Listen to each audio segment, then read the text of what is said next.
Is your baby getting ready to start solid foods and you're wondering when you can introduce eggs?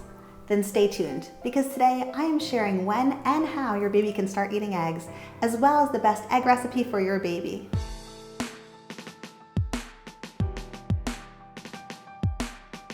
Hey everyone, Erin here with Healthy Mom Happy Family, and I'm bringing you today's video in partnership with the Egg Nutrition Center. Today I wanted to talk to you about one of the biggest concerns I know a lot of new moms have: how to know what complementary first foods are best to feed your baby. You know, honestly, I'm a mom of 3, and even though I'm a registered dietitian, I still found starting solid foods with my children pretty overwhelming, because I just didn't know what to do. You know, what are the best foods to start with? Or what foods should I avoid due to potential allergens?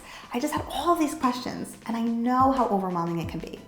So that's why I wanted to talk to you about one of my favorite complementary first foods for baby today. I want to tell you why it's a good choice and how to introduce it. Are you ready for it? It's eggs! The research on food allergy prevention recommends introducing eggs when your baby is ready for first foods, since early exposure to certain allergens like eggs and peanuts when your baby is developmentally ready may actually reduce the chances of developing an allergy to that food. In the newly released 2020 to 2025 Dietary Guidelines for Americans, they now recommend eggs as a complementary first food when babies are developmentally ready, which is usually between 4 and 6 months of age. Now you might be asking, why do eggs make a good first food? Well, there's a lot of reasons. Okay, eggs make a great choice as a complementary first food because they're a nutrient-dense food, and they're providing several nutrients babies need during a time which their brains are rapidly developing. For instance, just one large egg contains 6 grams of high-quality protein and all 9 essential amino acids. Eggs provide such a high-quality protein that they're often used as a standard for comparing other proteins. Now, the benefits of eggs go beyond just their protein content. Eggs are one of the most concentrated food sources of choline in the American diet. In fact, it's actually difficult to meet your daily adequate intake level for choline without either eating eggs or taking a dietary supplement. So if you're wondering what choline is, don't worry, I'm going to tell you. Choline is an essential nutrient that your body can only produce a small amount of. So for that reason, you need to take in an adequate amount of choline from your diet or from a supplement in order to meet your daily needs. Now in the body, choline impacts liver function, muscle movement, and metabolism. But in addition to that, its most critical role is in healthy brain development during pregnancy and infancy. And research is now exploring how choline throughout life may have lasting effects on cognition and prevention of cognitive decline. Now, even though choline is essential, most of us just don't get enough of it. Approximately 90% of Americans don't get enough, with 92% of pregnant women failing to meet the adequate intake level recommendations for choline. Now, that's pretty concerning because new and emerging evidence suggests that adequate maternal choline intake during pregnancy and possibly during lactation has lasting beneficial neurocognitive effects that may extend into school-age years. And that's where eggs come in.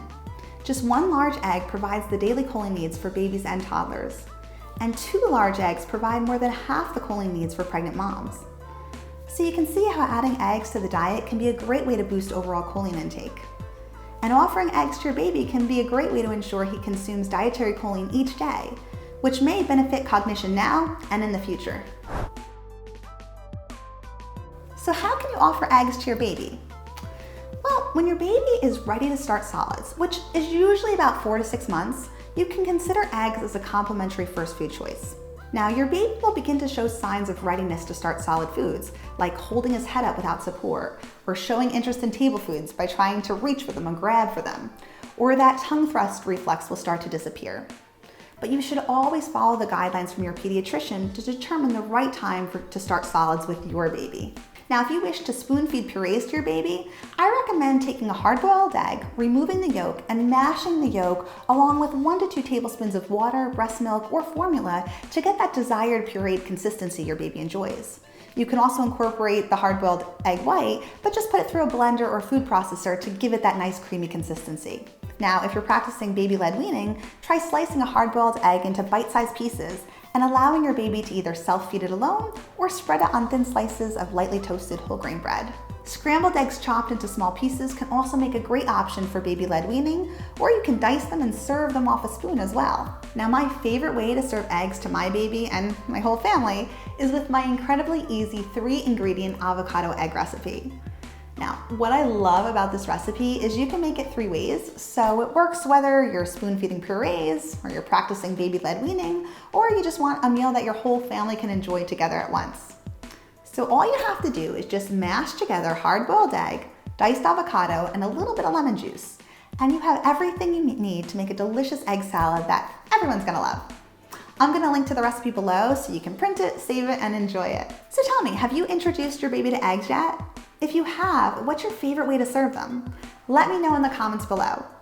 And if you liked today's video, don't forget to subscribe. I also want to give a big thank you to today's sponsor, the Egg Nutrition Center.